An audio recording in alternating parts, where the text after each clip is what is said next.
Shalkisha Shakango Dholai Hangkorni Gonatisha Amsayo Patimongo Godaljak Rokno Romishoi Mazra Berzak Thunghane Khorangti Shalaikha CPIM Haste Secretary Tei Haste Bataine Bodol Neta Jitendra Chaudhary Te Bakshano Thini Nukhungno Hafang Shemukni Samung Rojak Thunghane Bo Shankabo Thangnai Sangrong Shalo Gondatisha Thangai Thini Poromeshwar Riangni Nogo Bataine Bodol Neta Jiten Chaudhary Tei Bodol Nekobuni Adongrok Thangnai Mani Aro Thangai Amchaini Kobuni Los Manjak Bainai Nukhung Rokwebo Malai Kha Borok Fashala CPIM Haste Committee Tangnogo Kaisha Kokthum Pada Ringai Oshan Murano Janokha CPIM Haste Secretary Jiten Chaudhary Nukhung Kurijagai Gonatisha HS School o Tongai Tongnai Nukhung Rokno Hafangni Thani Kahamkhe Tongna Chana Shepshap Rok Tei Cherai Rokni Bagai Rungshirung Shepshap Rok Rojak Thunghane Bo Shanmung Tonijakha Gonatisha Amchayo Tongkachang Tongmung Bozagi Tonani Bagai Administration of Barzana Hana Nangnai Tei Amche Rogo Naikolne Birindia Rok Thepajak Bai Thung Hanebo Shanmung Tonijakha Oboshimiya Godatisha Amsayo Nok Khamjaknai Rokno Nok Teisha Shunami Rajak Thung Te Bania Khaifinaani Bagai Shud Kisha Bai Lakai Rajak Thung Hanebo Bebagai Kaisni Shanmung Rokno Tei Fashalo Kokthum Panda Khlaiye Shanmung Bsago Tonikha CPIM Haste Secretary Jiten Chaudhary বিষয়টা নতুন নয়, গত 3 সপ্তাহ ধরে এগুলো নিয়ে আমাদের রাজ্যের সংবাদ মাধ্যমে এবং জনগণের মধ্যে নানাভাবে এই বিষয়গুলো আলোচিত হচ্ছে যে গত 7ই জুলাই তারিখে গন্ডাতুষা মহকুমাতে অনাকাঙ্ক্ষিত যে ঘটনা তাকে কেন্দ্র করে পরবর্তী সময়েতে আরো যে অসংখ্য অনভিপ্রেত ঘটনা ঘটেছে সেগুলো সেখানে সরেজমিনে যেখানে ঘটনাগুলি হয়েছে এটা দেখার জন্য এবং যারা সরাসরিভাবে যারা এই ঘটনায় ক্ষতিগ্রস্ত হয়েছে এবং তাদের বাইরেও আরো অসংখ্য মানুষ পরোক্ষভাবে তাদের সাথে কথাবার্তা বলার জন্য আমরা গতকাল গন্ডাছড়াতে আমরা গিয়েছি।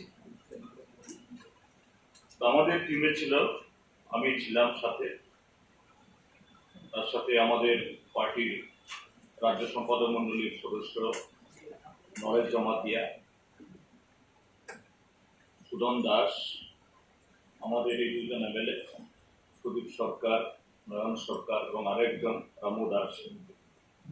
তার সাথে ছিলেন আরো একজন প্রবীণ আমাদের নেতৃত্ব প্রাক্তন বিধায়ক নকুল দাস এবং সেখানে স্থানীয়ভাবে যোগদান করেছিলেন আমাদের এই রায়গাভেলির প্রাক্তন বিধায়ক ললিত ত্রিপুরা, আমাদের সেখানকার পার্টির সম্পাদক রঞ্জিত ত্রিপুরা এবং আরো অনেক। আমরা যেসব সমস্ত জায়গাগুলিতে আমরা গেছি গতকাল, প্রথমত আমরা গেছি জগবন্ধু পাড়াতে। সেই পাড়াতে যে 7ই জুলাই পরমেশ্বর রিয়াং একজন নিরীহ যুবক যে খুন হয়েছে আনন্দ মেলাতে তাদের বাড়িতে। পরমেশ্বর রিয়াংয়ের বাবা মা দুজনেই ছিলেন এবং তাদের পরিবারের অন্যরা, তাদের সাথে কথা বলেছি আমরা। সেখান থেকে গেছি আমরা যে 7 তারিখের পর, বিশেষ করে 12 এবং 13 তারিখে পরমেশ্বর রিয়াংয়ের মৃত্যুর পর তার জেরে যে সমস্ত ঘটনাগুলো হয়েছে তার সমস্ত জায়গায় বিষকাঠ, সয়কাঠ, তারপরে এই 7 কাঠ, তারপরে সেখানে 33 কেবি নামে একটা এলাকা আছে, সেখান থেকে দুর্গাপুর থেকে শর্মা বাজার, তারপর আরেকটা জায়গা কি নাম জানি, বাকি ত্রিপুরা এই পাড়া যেটা বলে, এখানে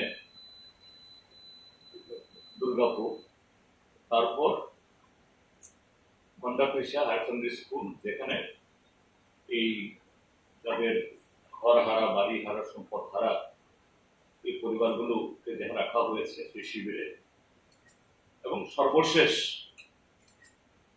যে জায়গায় এই আনন্দ মেলাতে এই ঘটনাটা থেকে সূত্রপাত, গন্ডাছড়া ডিগ্রি কলেজের পাশেই, জায়গাটার নাম বলতে হয় 30 কাঠ, এই জায়গা, এবং সেখানে আরো কিছু বাড়ি ঘর করানো হয়েছে, এগুলো আমরা দেখেছি নানাভাবে যারা ক্ষতিগ্রস্ত। আমরা প্রথমত সেই 7 তারিখের ঘটনা থেকে তারপর 12-13 তারিখে যারা ক্ষতিগ্রস্ত হয়েছে তাদের সকলের প্রতি আমাদের সমবেদনা জ্ঞাপন আমরা করছি। পাশাপাশি এই ঘটনায় সুযোগ নিয়ে যে লুটপাট, হিংসা, খুন ইত্যাদি হয়েছে, আমরা তার নিন্দাও করছি।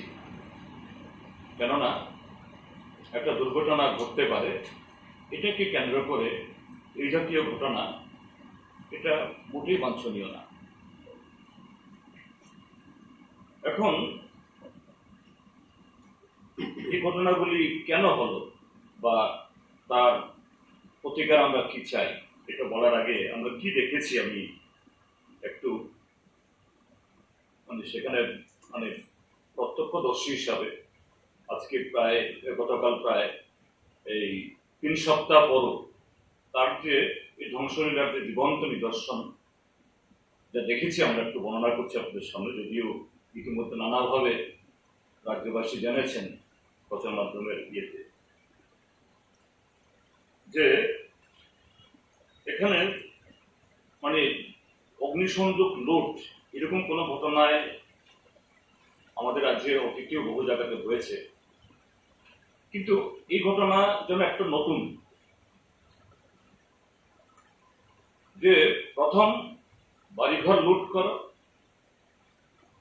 তার সমস্ত যে ভালো সব এই গবাদি পশু থেকে শুরু করে যেগুলো নেওয়া যায় না এটাকেও শেষ করে দেওয়া যাও, যেগুলো তুলে নেওয়া যাওয়া যায়, হাঁস, মুরগি, ছাগল,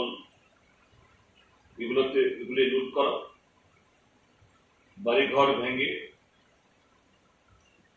আলমিরা বা অন্যান্য জিনিস এগুলো ভেঙে চুরে সেখান থেকে সমস্ত মূল্যবান জিনিস বের করো, তারপর সে বাড়ি সম্পূর্ণ ধ্বংস করে দাও আগুন লাগিয়ে, যাতে আর সে বাড়িতে ঢুকতে না পারে।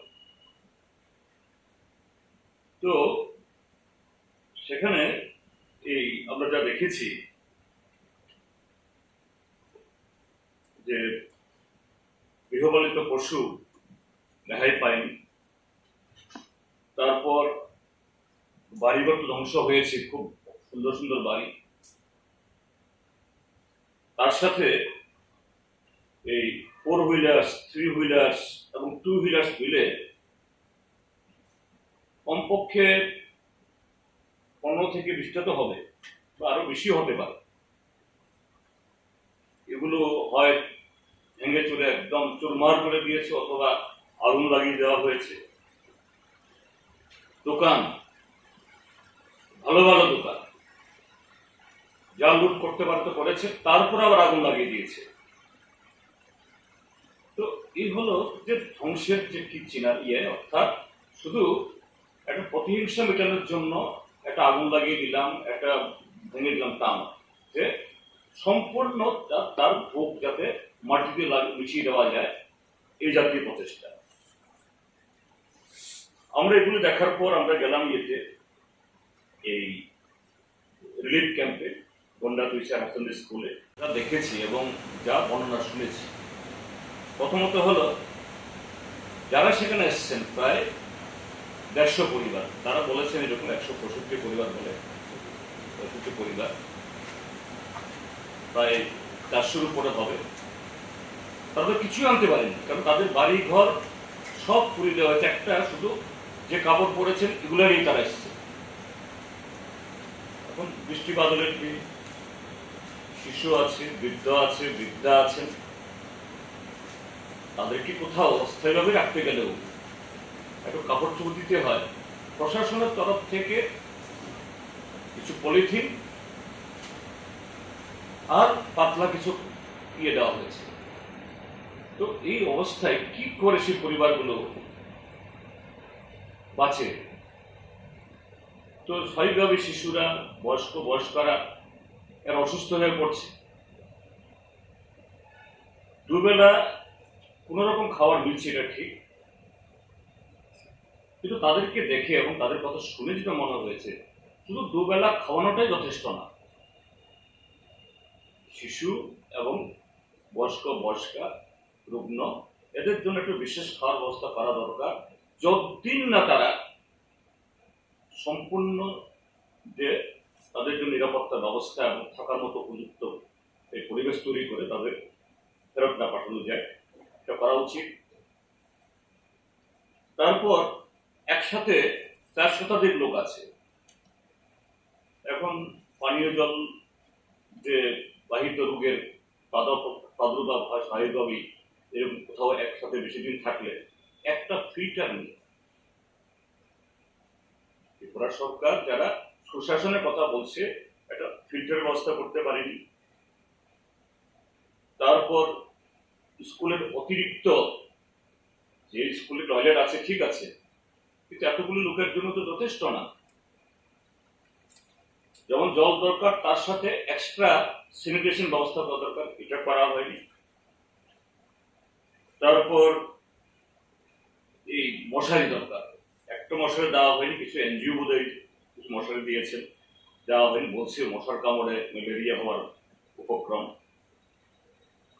তারপর এরকম কোথাও ক্যাম্প হলে পরে, যদিও হাসপাতালটা খুব বেশি দূরে না, তারপরও প্রাথমিকভাবে প্রত্যেক দিনেই তো এই পেটের রোগ হচ্ছে, অন্যান্য হচ্ছে, একটা মেডিকেল ক্যাম্প থাকা দরকার। এবং তারা অভিযোগ করছে, একজন মহিলা দেখছি আমরা, একদম জ্বরে কাঁপছে, বলছে সকাল থেকে বলা হয়েছে তাকে ওষুধ দেওয়ার জন্য বা ব্যবস্থা করার জন্য প্রশাসনের যারা কর্তা ব্যক্তিরা আছেন বা দায়িত্বপ্রাপ্তরা আছেন, কেউ কর্ণপাত তারা সেখানে করেন। তো এই হলো একটা কি বলে খুবই প্যাথেটিক একটা চিত্র এই ক্যাম্পটা। কিভাবে ক্যাম্প চলতে পারে না, সরকারের তরফ থেকে, প্রশাসনের তরফ থেকে এগুলি নজর দেওয়া দরকার। এগুলো দেখে উপলব্ধি করেছি যারা সরাসরি যারা ক্ষতিগ্রস্ত এবং অন্যান্যভাবেও বাজার ইত্যাদি না মিলার কারণে, কাজকর্ম না হওয়ার কারণে প্রায় গোটা গন্ডাছড়া মহকুমার জনসাধারণই এই ক্ষেত্রে কোনো না কোনোভাবে এফেক্টেড। অবশ্যই এই 165 পরিবার সবচেয়ে বেশি এফেক্টেড। তো আমরা প্রশাসনের কাছে, সরকারের কাছে যে দাবি রাখবো, যে সাজেশন আমরা রাখবো প্রাথমিকভাবে, যে এই পরিবারগুলো যতদিন না তাদের বাড়ি ঘরে ফিরতে পারছেন, এই যে ক্যাম্পের অবস্থা বললাম, সেই ক্যাম্পে শুধু ক্যাম্পে কোন রকমের একটা মাথা গোজানো ঠাই করে দেওয়া না, তাদের প্রপারলি খাওয়া, পড়া, স্বাস্থ্য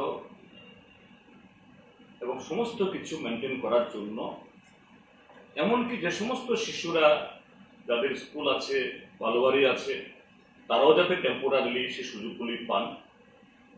যতদিন সে ব্যবস্থা না হয়, তাদের এই স্কুলে হোক বা অন্য কোনো একটা ভালো জায়গাতে তাদের এটা করতে হবে। 2, আমরা কথা বলেছি প্রত্যেকটা পরিবারের সাথে যে আপনাদের যে এত ক্ষতি হল, বিশাল ক্ষতি হল, এগুলো সরকারের তরফ থেকে সাধারণত রেভিনিউ ডিপার্টমেন্ট লোক তারা গিয়ে অ্যাসেসমেন্ট করেছে কিনা, দেখা গেল তাদের আলোচনা অনুযায়ী ঠিক প্রপারলি সেরকম ভাবে নথিভুক্ত করেনি। কেন এটা করা দরকার? কদিন আগে দেখেছি সরকার যে এই ৯৫,০০০ টাকা না কত টাকা করে জানি মাথা পিছু এরকম কিছু স্যাংশন করেছে, কিন্তু তাদের বাড়ি ঘর সম্পত্তি দোকান পাট এবং অন্যান্য যে এই জীবিকার যে উৎসগুলো যেরকম ভাবে ধ্বংস হয়েছে, ৯৫,০০০ টাকা তো নস্যি। কিভাবে তারা পুনরায় তাদের এই জীবন জীবিকা এটাকে আরো সুন্দরভাবে গড়ে তুলবে? কাজে ইনটু টু তাদের কি পরিমাণ ক্ষতি হয়েছে এগুলো রেকর্ড করা দরকার। ১৬ আনা যদি নাও হয়, কিন্তু কিভাবে তার ম্যাক্সিমাম তাদের সে কম্পেনসেশন দেওয়া যায়, সরকারকে সেই ব্যবস্থা অবশ্যই করা দরকার, সেরকম ভাবে প্ল্যানিং করা দরকার। এবং সেই জায়গায় আমরা বলবো ক্যাশ বাড়িঘর তৈরি করা এবং আরো অন্যান্য কিছুর জন্য তো সাহায্য করতেই হবে। এখন যাদের ব্যবসা বাণিজ্য এমনকি চাষবাস, এখন বর্ষার সিজন, মানে ঠিক মতো যদি টাইমলি রোয়া না লাগানো যায় চাষ হবে না। তো এই ক্ষেত্রেতে তারা তাদের যাতে জীবন জীবিকা পুনরায় গড়ে তুলতে পারে, আমাদের ডিমান্ড হলো যে লো ইন্টারেস্টে, একদম নো ইন্টারেস্ট বলছি না, লো ইন্টারেস্টে লং টার্ম ঋণ দিয়ে হলেও তারা যাতে দোকান পাট ব্যবসা বাণিজ্য জীবন জীবিকা শুরু করতে পারে, এই পরিকল্পনা করা দরকার। তারপর যে সমস্ত বাড়িঘর পোড়া হয়েছে ভাঙা হয়েছে, এখন বৃষ্টি, এই বেশি বৃষ্টির কারণে দেওয়ালগুলো ধসে পড়ছে, এক্ষুনি যদি এগুলি ধ্বংসাস্তূপ সরিয়ে যে ওয়ালগুলো অন্তত টিকে আছে রক্ষা করার ব্যবস্থা না করা হয়, তাইলে এটা রক্ষাই করা যাবে না। কাজেই এর জন্য অর্থ সাহায্য তো করা দরকারই, বা অন্যান্য ম্যাটেরিয়ালটা দিয়ে। পাশাপাশি ওই সমস্ত এলাকাতে বিশেষ করে বিশকাট, তারপরে এখানে ওই ৩৩ কেবি যে এলাকা বলে, দুর্গাপুঞ্জে বলে এটাকে, হ্যাঁ ৩৩ কেবি এলাকা, আর ওইসব জায়গাতে নিরাপত্তা ক্যাম্প, এগুলো আগে ওই সমস্ত এলাকাতে সন্ত্রাসবাদী কার্যকলাপ যখন ছিল তখন এই এসপিইউ ক্যাম্প বসানো ছিল। এই গভর্নমেন্ট আসার পর এসপিইউ ক্যাম্পগুলো তুলে নেওয়া হয়েছে। এসপিইউ ক্যাম্পগুলো যদি থাকতো আজকে এই ঘটনা সেরকম ভাবে হতে পারতো না।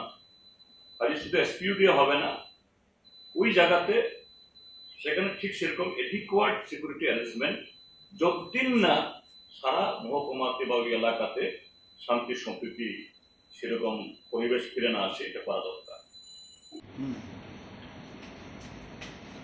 ত্রিপুরা যে একটা অস্বাভাবিক পরিস্থিতি তৈরি হয়েছে, এটা শুধু আমরা কেন, ত্রিপুরার যে অন্যান্য রাজনৈতিক দল এই পরিবেশে কাজ করতে অভ্যস্ত না। যে না, যার বাড়ি পোড়া যাচ্ছে, যার বাড়ি দিন দুপুর আক্রান্ত হচ্ছে, যার পার্টি অফিস লুট হচ্ছে,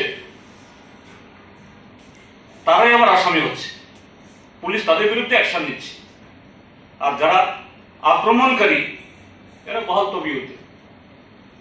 কাজেই এরকম একটা পাগলা কুকুরও যদি একটা ফুটবল মাঠে হাজার হাজার দর্শকে ঢুকে যায়, ছুটোছুটি শুরু হয়ে যায়, তার মানে এই পাগলা কুকুর সেই স্টেডিয়ামে হাজার হাজার লোকের চাইতে একটা পাগলা কুকুরের শক্তিশালী নিশ্চয়ই না।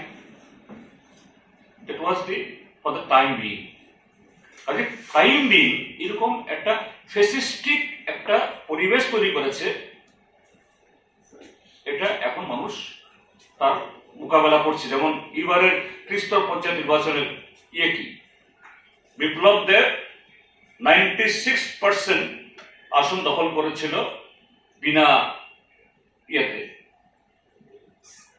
ডাক্তার মানিক সাহা বলছিল বিপ্লব যদি 96 করে আমারটা 100 করতে হবে,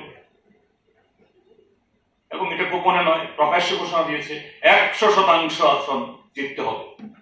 তার অনুসরণ করেছে মন্ত্রী সুশান্ত চৌধুরী, মন্ত্রী সুধাংশু দাস, অন্যরাও, কিন্তু জীবন বাজি রেখে হলো, জীবন দিয়ে হলো বিরোধীরা, তার মধ্যে সিপিআইএমই বেশি। আমরা অন্তত 40% আসনে আমরা প্রার্থী দিয়েছি, যদিও সবটা রাখা যায়নি, 30% ময়দানে আছে। তাহলে এটা কি? এটা কি বিজেপির জয়? বিজেপির জয় না, নৈতিক পরাজয়। আর গণতান্ত্রিক শক্তি বামপন্থীদের নেতৃত্বে মাথা তুলে দাঁড়াচ্ছে। এই পরিবেশকে আমরা মোকাবেলা করব অবশ্যই। এটা আগামী দিন এই নতুন সূর্য উঠবে। ধন্যবাদ।